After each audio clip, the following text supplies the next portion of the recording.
একটা বন্দরে একটা জাহাজ 10 বছর পর্যন্ত দখল করি থায়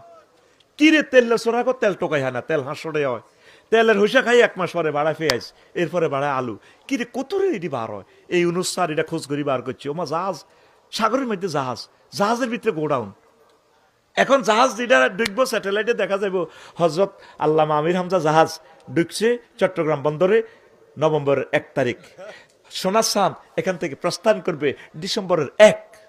ঠিক এর ভিতরে মাল যদি খালাস না হয় ফাইন করে দিব কোটি কোটি টাকা রাষ্ট্র ফাই যাইব গই এরপরে জরিমানা যখন করব আমির হামজা 3 সিঙ্গাপুরের জাহাজ কোন কোম্পানি আফসারি কোম্পানি লিমিটেড এবার সিঙ্গাপুরের সরকার আরে দরিয়া নিয়ে সেঁচবো কবুতি আঙ্গ দেশের বেজ্জিতি করছ আগুন হবে এক জায়গা লাগানো সকলের ফন্দে সুন্দর করে আমার হজরত ইউনুস সাহেব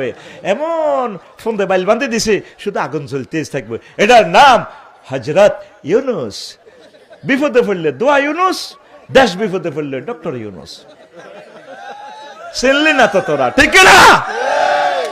তাহলে তেল 100 টাকা তেল আর 500 টাকা বেচতে পারবো নি হ্যাঁ